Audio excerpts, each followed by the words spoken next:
Hello, this is Kay and Dance. And my friend Jenny. And we're doing another pre-record. Yes, we are. Because we got a busy month. We do. Very few days in the month of July are we going to be able to be together. Which is heartbreaking to me. Heartbreaking to you is heartbreaking to me. We're going to have to make up for that somehow. That's right. August we'll have to do a lot. Yeah, we'll have to figure something out. But, you know, we will figure something out. That's right. But we are going to do these pre-records. Right. And that way, you know, I went on my vacation. One of my vacations. I'm being a little greedy with vacations this month. You deserve it. And you deserve your vacation. You're getting ready to go on too. That's right. And then I'll have my other vacation, and then we'll be back together. That's right. And one of these days, we're going to do another vacation together, like Gatlinburg. We've got to. Oh my gosh, that was so got much to fun. plan something somewhere, and we'll do our video there. That'd be fun. Oh yeah, that'd be so fun. I would love to do go to different places and do lives from there yes. or whatever. Yes, that would be so much fun. That would be awesome. So we are starting a little thing because we had a viewer, and I think her name's Allison. What was her last name? You said it last time. I did say it last time, and I'm very sorry that it's I cannot okay. recall what that because was. we did not record these videos. It's 3 of them. We did not record them in order. No, we didn't. We've already recorded number 3. The last one. And so credit's coming to her in number 3. That's but her right. name's Allison. I know that. And it starts with a U. I don't know. Without looking at it, I don't want to, because I don't want to. It sounds like it's UM something, I think, but I cannot. It might be a little bit difficult to pronounce. Yeah. So anyway. But she asked us, had we watched these videos by ID Discovery? Is that right? Is that what it's called? ID Discovery. Where it's called Doomsday, the Missing Children, and it's 3 parts to it. And I was like, well, no, I did not watch those. I don't know how I missed that. I don't know how I missed it coming out. I don't know what planet I was on. Yes. But I did know that Kay and Larry were being part of some sort of documentary, but I mean, I didn't know when it was coming out. Did you know? Had you heard anything about it? I knew nothing about this at all. And then you told me, don't watch it because we're going to go over it. And then I might watch it afterwards. But oh yeah, you need to watch it. Yes, and we do want to thank her for telling us about this and all the comments everybody gives us. So it's 3 parts, and the way I seen it was I have Amazon, so I got Amazon Prime, and I downloaded the 3 videos. I think it was $4.99 for all 3. Okay. And what's fascinating about the videos to me is you're actually following Kay and Larry. I don't know when they actually started following them, but it had to be about the time that the news organizations, the media, the national media started saying, where are the children? So I'm going to say maybe early December they start following them. So in this series, you see them at different steps of the way, and then they're interviewing them like in a home setting, but you actually see them as they get some real-time information. So I cannot imagine. You really the raw. It just really gives you a window. You know, normally we don't get to experience, not that we want to, but we don't get to see that side of the victims' families and in crime or missing children as they're going through the agony of all that you have to go through, dealing with the national media, dealing with the police, you know, telling your story, getting word about new developments in the case.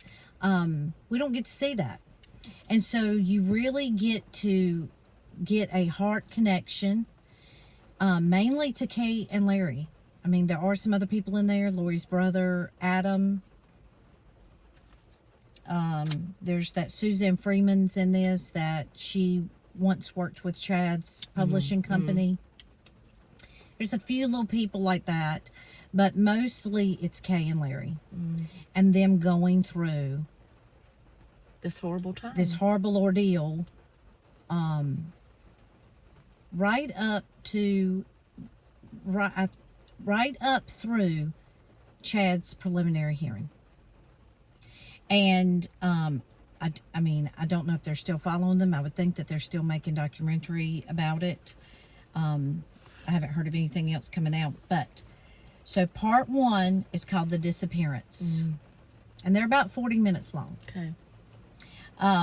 So what I'm going to do is just give you the rundown of it. Of course, if you can watch it, please watch it. But I know that not everybody has Amazon. I don't know of any other way you can see it unless you have Discovery ID app or something like that. I don't know. But it just gives you so much insight into this. So I'm just going to tell you, I'm just going to go how it goes down. Okay. And some of the information in it, we now know further information, i.e., at the end of it, they're not charged with the murder of Tammy, JJ, and Tylee. We know now that they are. Thank right? goodness that they are. That's right. So when it says at the end of it that they have not faced any murder charges, we know that that is different. So there may be some things that at the real time they didn't know, but that's in the documentary. Okay. Okay, so it ain't a whole lot of that, but it is some. Okay.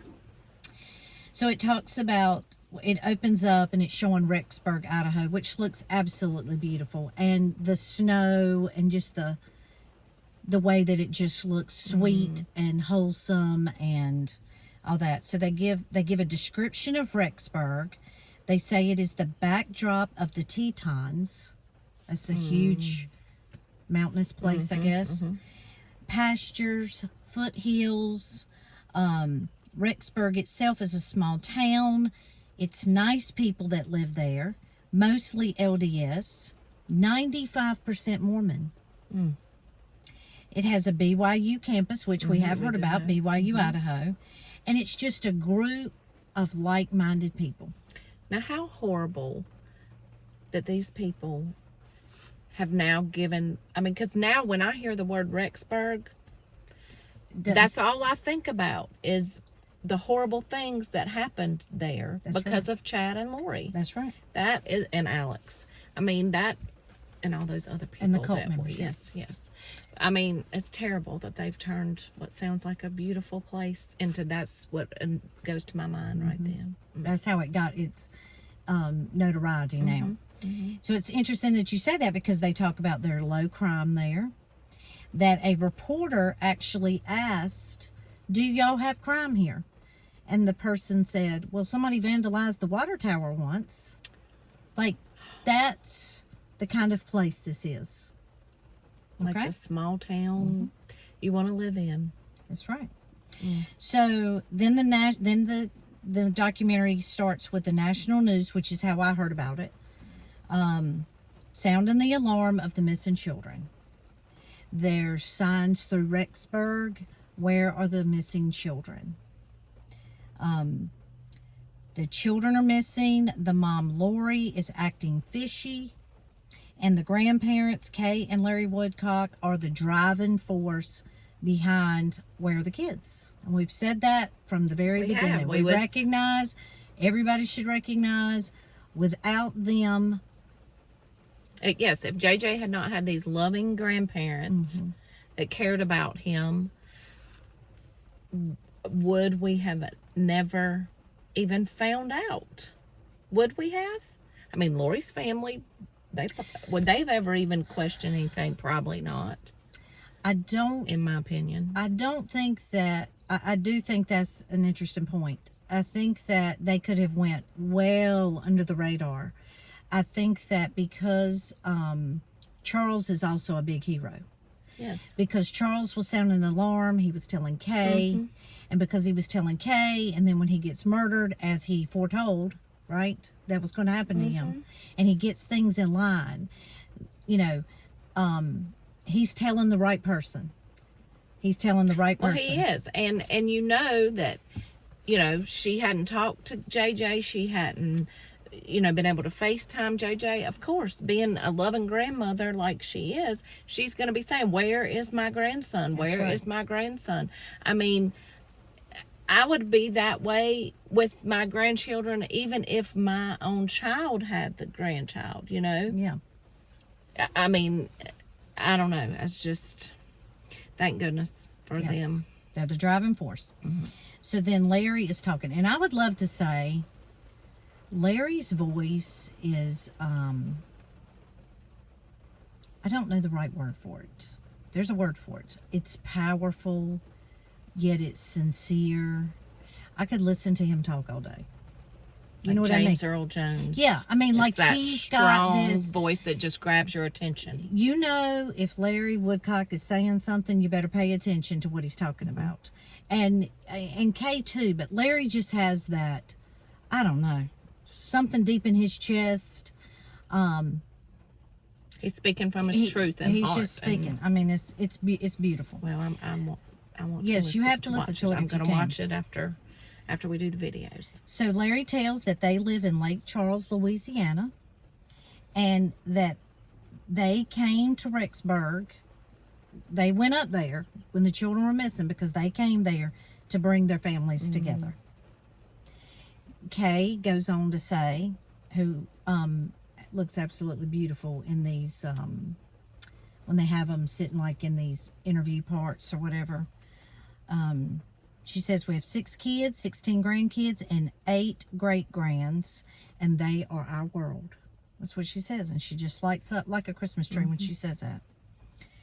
So, then they say 7-year-old JJ, 17-year-old Tylee is what brings Kay and Larry to Rexburg. JJ was a delightful child, happy, loving. Tylee was bubbly, funny, and very intelligent. I'm pretty sure that's Larry talking. They describe Lori as a good mom, which we've talked about that, and a good wife. Then it goes on to talk about Lori, you know, and through this, they're showing different pictures and videos with no sound of JJ and Tylee, and some pictures of Lori and things like this. Lori is 46-year-old. She grew up in California. Her brother Adam describes their family. He talks about there was Janice and Barry, that's the parents. Stacy, who is Melanie P's mom. Alex, Adam, Lori, and Summer. And there was a baby that died in there between Adam and Lori. He doesn't talk about on this, but there was that. Okay. He describes Lori as that Tylee looks like Lori as a teenager, which I have seen some pictures and she really kind of does. That in high school, Lori was popular, cheerleader, outgoing, and funny. That's what he said, which we went over a little bit about that from the book or whatever. Kay says she was a wonderful mother. When Charles and her start dating, she was a devout Christian woman, and she seemed to have it all. Her sister-in-law, that's Adam's wife, who somebody said they're now divorced, Nicole, said that Lori loved to look at herself, but she was always filled with drama. And it's interesting to me that, you know, people just have different perspectives of people, and we've talked about that sometimes. But go ahead and finish your thought. I'm sorry. Well, I was just going to say that sometimes you don't, I mean, they live in Lake Charles, Louisiana. They're not where they are in Texas, so they don't get to see them a lot. And really, Kay would only know things that Lori may tell about herself or her past, right? So Kay may not really know, where Adam and Nicole know that there's a lot of marriages, a lot of drama, a lot of court cases, that sort of thing. Right. And the fact that they, you know, she moves, I still think the reason she moved so much is because she was trying to hide who she really was the majority of the time. And once she couldn't hold that up anymore, she would move on. So yes, I can see where somebody would think, you know, she's a loving mother. She's, you know. Yes. So Adam describes her marriages. He says her marriage to Nelson, who she was married to for 6 weeks. That was the high school sweetheart. Then William, who was Colby's dad. Joseph Ryan, who's Tylee's dad. And then there's Charles, who she adopted JJ with. And then there's Chad. So there's 5. Kay talks about Charles meeting, that they looked like they were made for each other. Charles had new life breathed into him after he went through a divorce and some custody issues. And for Charles, it was his second marriage. He brought 2 boys. Lori, it was her 4th marriage, and she brought Colby and Tylee. And they moved to the Phoenix suburbs. So that's how they, get there. But we know a little bit more about that just because it's been profiled so much about her. Right. About her with Joseph Ryan, Right. court cases and custody battles and all that stuff that may have led to that type of move. So Kay and Larry adopt 7-week-old grandson JJ when he was born. Kay's son was unable to take care of the child, and Kay said, "Of course we'll take him. We love him." Right. And I would like to say there's a picture of him. He's a baby, and I think it looks like Crescia Kay in the picture is kissing him. It may be Kay, but I really think it's probably Crescia Kay. But it's a side view, so I can't be 100% about that. But I did notice that was a picture that they had in there. Mm-hmm. Kay says they felt like brand new parents. They fell in love with him right away. But soon they noticed he was going to have developmental issues. And I think he might have been born premature. Okay. And had some other challenges too. He has the challenge of autism.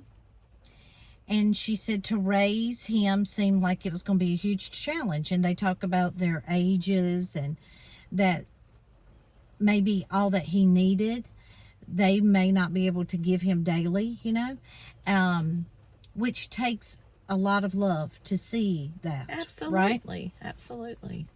So Charles calls and says, "Lori and I would love to adopt him. And she said, this is what Kay says, "It's the easiest and hardest decision I've ever had to make." In 2014, Charles and Lori welcomed 2-year-old JJ into their home with open arms. I think they might have had him a little bit before that, but he was 2 when they finally got adopted. Family dynamics with 4 children. JJ was in the center of the circle of the family. And that, I mean that seems right? That does seem... That seems It absolutely normal does. and beautiful and selfless, and right? Absolutely. And I do think that. I think that for Kay and Larry to do that, I totally think that is showing how much they love JJ and wanted what was best for him. They Right. did that out of Love. pure love. For Pure him. love. Tylee loved JJ, no doubt about it. That's what they said. Well, all the pictures. Yes. I mean, She was show like that. a little mama to Yes. him. She was an outstanding sister. And then Kay talks about Charles was raised Catholic, but he converted to the LDS. That Charles and Lori often had big holiday gatherings, spectacular vacations. JJ was thriving. All seems well. Mm-hmm. All seems like it's going according to normal plans, right? The fall of 2018, that's when Lori and Charles' relationship starts to have some problems. And I think it's Larry who notices Lori's involvement just goes down. Not attending things, not present, maybe not a lot of communication. Larry thinks back and he tries to figure out where did the world go wrong? Where did it go wrong? So now we go back, we're in the video. Kay and Larry are in Rexburg. It's January 30th, 2020, and they're going to the police station. They pass JJ's school. They're in the vehicle. Snow all on the ground. They pass JJ's school, and they're just praying that someone shows up with the kids. And at this time, what do most people think the kids are? In some bunker somewhere. In a cult, in a tent, in some radical because area. of these, yes, because they're doomsday people. Right, so, they're yeah. doing it. They're prepping. Yes. Their biggest fears, they're not going to show up, and the unthinkable has become the truth. We just want to know where the kids are. 1 year earlier, people noticed a change in Lori. Charles told Kay she's not acting right. Late January 2019, Charles returns from his business trip to find himself locked out of his home. There's Gilbert PD body cam footage, which we've all seen that, of them helping Charles get into his home. When he gets in there, there's no sign of JJ, Lori, or Tylee. Lori told him she was at a hotel, did not want to see him. Charles tells the police, she said, come take the kids. She doesn't care what happens to them. She can kill me. This is him talking about himself. She can kill me, murder me. She's lost her mind. She thinks she is a resurrected being and a god. And I mean, on these videos, and I mean, I'm sure most of you have seen them, I mean, the man just looks like he's at his wit's end. So, okay. So, do you think that, I mean, we know she's manipulative. We know she's narcissistic. We know she's been this way her whole entire life.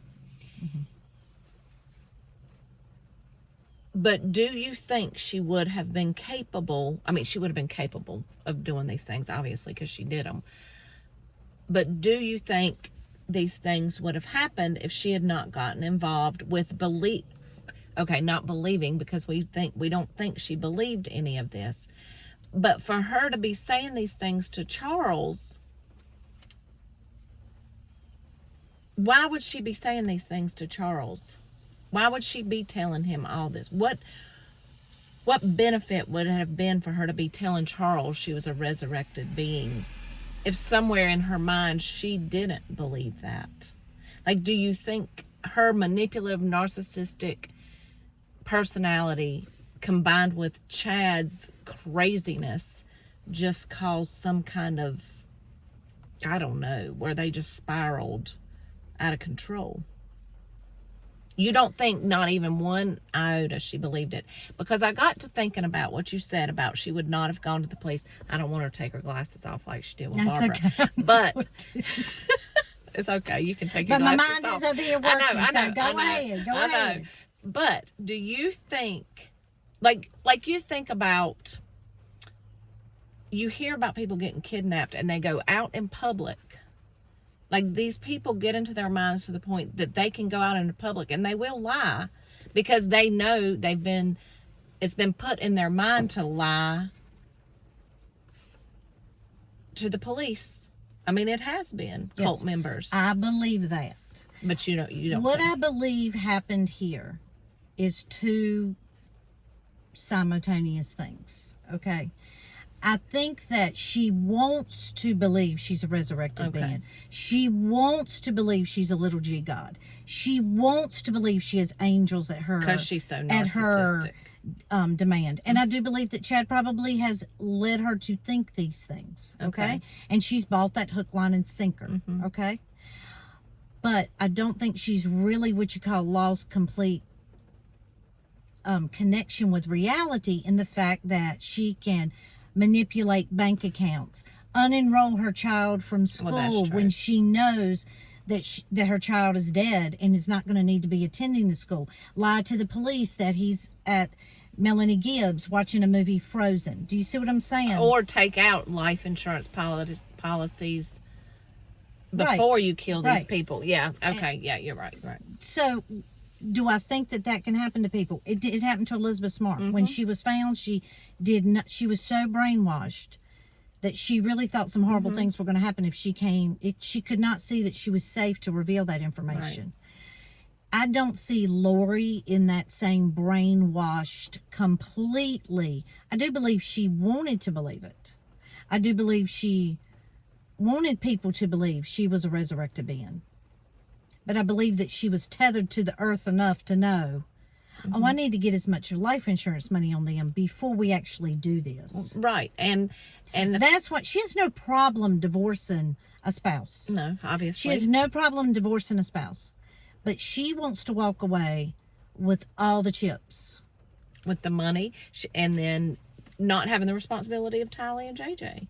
And she already has a history of, we know, being somewhat manipulative with the courts and different things, like she did with Joseph Ryan. So she's just developing and honing in her skill, in my opinion. I'm not a doctor. That's just my opinion. So that's why I say I do not believe she was completely brainwashed. When the police come, it's not like she's like, I don't know where they are. Chad asked me to give them to the Lord. I gave them to the Lord. She's not talking like that. She's talking like, oh, well, they're with my friend Melanie Gibb, and they're, you can't see them. And Melanie takes some pictures of some kids running around so that I can send it to the police. Do you see what I'm going with that? Yeah. Well, maybe she was just telling him all this as an excuse of why she was around Chad all the time. I don't know. I just don't know why she would be telling Charles she's a resurrected being. I don't know what benefit that would be to her. Maybe she was trying to make him think. Well, no, I don't know. I just don't know. I don't want to be in her mind. In her way, I think she's probably telling him, you're going to die, and I'm just letting you know up front. Maybe so. That's just my opinion. Yeah. I believe she is telling him what's going to happen. He knows what's going to happen. Clearly, he knows what's going to happen because he changes his life insurance beneficiary. He tries to get her help in a mental institution. That's coming up. She is telling him. He is telling the police. It is on body cam. If you want to say that is a premonition, it is a prophecy, he has given it to us. He knows what's going to happen to him because she is telling him. And maybe that's what it is. She likes that control that she can just say that. Emboldened in what she's doing. Yeah. And she's telling him, I can kill you. I don't have no remorse about it. And here's why. Because I'm a resurrected being. I'm a translated being. And I'm crazy. That's what she should have said. I mean, that's what I think. Yeah. So, of course, we know that Charles files for an emergency mental health petition for Lori. Lori goes to the police with Tylee. She accuses Charles of cheating, the whole 9 yards. And, I mean, there's all these little clips of this in here. Lori says Charles could get ballistic. They had to leave. She didn't want him to hurt one of the kids, which I found is an interesting statement that she says. After the evaluation, Lori and Tylee go to Kauai. Lori disappears for 2 months, has no contact, not only with Charles, but with JJ, her child. Right? Yeah, and that's and Charles is devastated. He files for divorce. This is when Lori takes $35,000 from his business account that was for Charles's employees, his bankroll, his payroll. Lori's religious beliefs had taken a strange turn. She's a translated being, been to other planets, and had multiple lives. Adam says that she told him that if she was shot, the bullet would go right through her. It might hurt her, but it wouldn't kill her because she's a translated being. Then we come to Zach, who is witnessing her obsession with the end times. And then we go back to the divorce filing, and Lori says that this is actually in the filing, that she's part of the $144,000. She has threatened to kill Charles. Charles talks about his life insurance and that he has to change his beneficiary on his $1 million from Lori to Kay. Then Charles is murdered by Alex, July 11th, 2019. What's today? Today is the 10th. Today's the 10th, July 10th. Tomorrow. Then there's all this body cam of Alex with the police. They play some of the 911 call where, I mean, you just would not know that anything untoward had happened. That what they're walking in the house is the police body cams. The house sort of looks empty. There's mattresses on the floor when they get to the back. Like the front room, there's nothing in there, like a living room, like couches. Where all the mirrors were. And mirrors, yeah. Right? Yeah. But I mean, it's nothing in there. Because she's dancing in around there, like sending an them idiot. Sending them to Chad. For Kay and Larry, Alex's story seems unlikely. It was too controlled. This is stuff like Larry says that sounds so just profound. Too controlled, too smooth. His demeanor, there's no urgency, no regret, no sympathy, no emotion. That is exactly what it is. That is, yes. When he's sitting there on the curb, like, talking about the weather. Yes. So then we see Tylee, talking to the police. Of course, they have her face blurred out because she's a minor. Her arms are folded, which kind of means, I want to get away out of here. Lori is smiling. I don't know no, hi neighbors,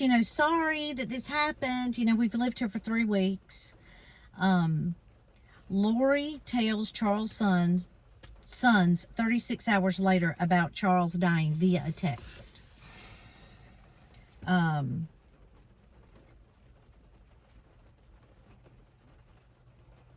She gets a little bit of eye-opening, Lori does, because the beneficiary was changed.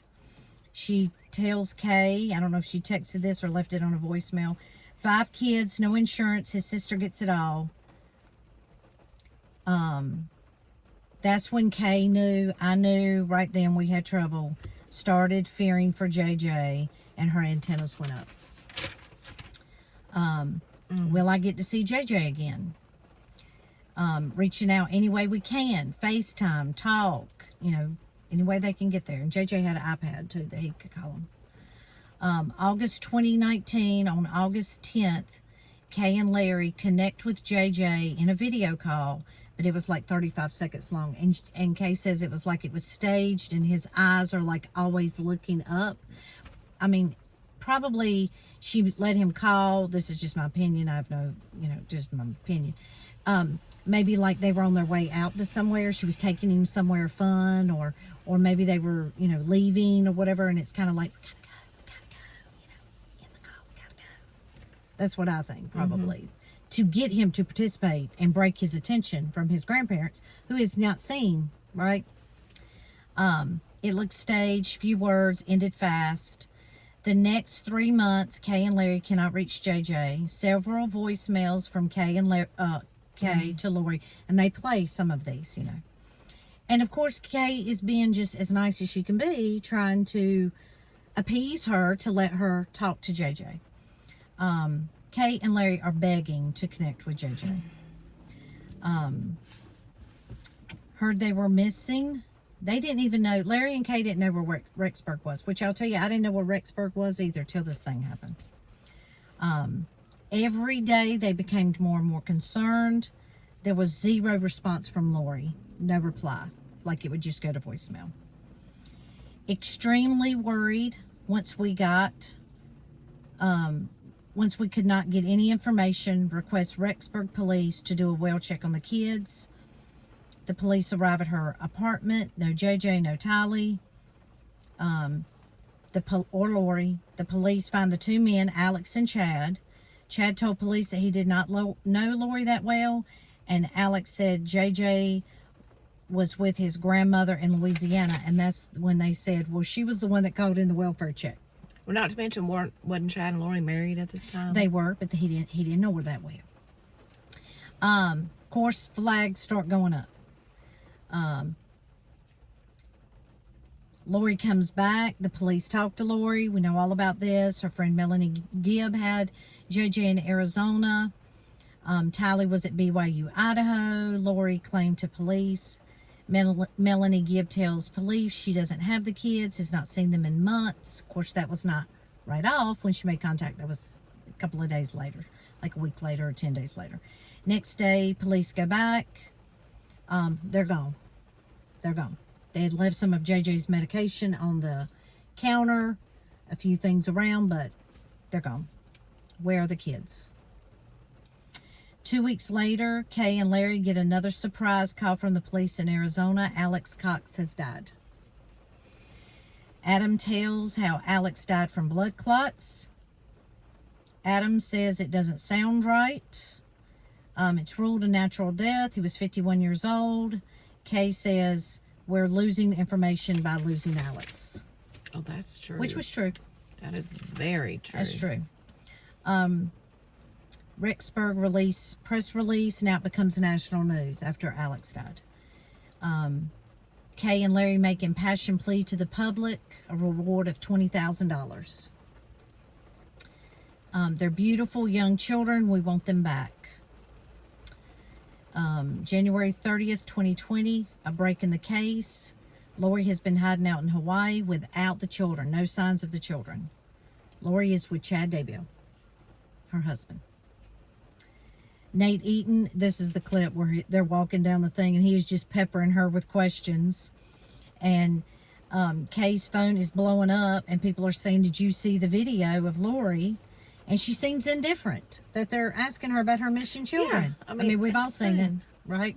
It's just nauseating to watch it.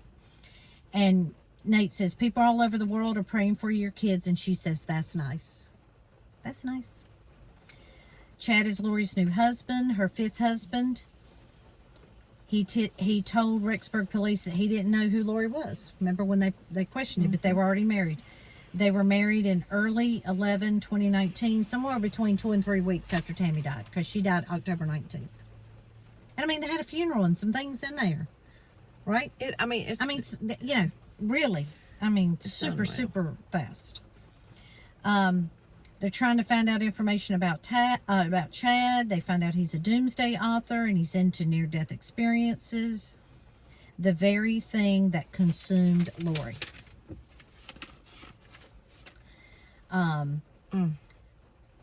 Lori and Chad are trying to live a fairy tale over there in Hawaii, like nothing's happened. We're all fine. They're a couple on an island alone. Soon, Hawaiian police search the condo and the rented car. They find JJ's iPad, Tylee's ATM card, both children's birth certificates, nothing that the kids had ever lived there. And I think they found like a yoga mat and a beach towel. Kay says, Lori has to have them hidden somewhere. Larry said that point, the reality of the kids not being here was really starting to sink in. And our hopes that they were protected, those realities were starting to fade. Because when you hear they killed both their spouses, they're remarried so quickly, children are nowhere to be found. It just starts painting a picture, right? Mm-hmm. Lori refuses to address her children's whereabouts. Which says everything. And it puts her in the media spotlight. FBI, Chandler Police, Rexburg, Hawaii, Utah, 4 states are looking for the kids. In the whole country. Maybe the world. Madison County in Idaho issues a court order to show up with the kids to show that they are okay. They gave her 5 days until 5 p.m. Kay is hopeful up until the last moment. The deadline expires. This is at the end of the episode. No Lori, no kids. Kay meets with the media alone. And I mean, it's a lot of them. It's a lot. And they ask her, does she have a message to Chad and Lori? And she said, show me the kids. So that's part 1. So we're going to end this one and go right into part 2, which will be that we'll actually release them one a week. Yes. And then the 3rd one. Yes, and please leave your comments about this. What are your thoughts about Watch it if you can. And watch it. Watch it if you can. I mean, it will really just, prick your heart. It will just prick your heart to see them going through this. So until next time. Bye.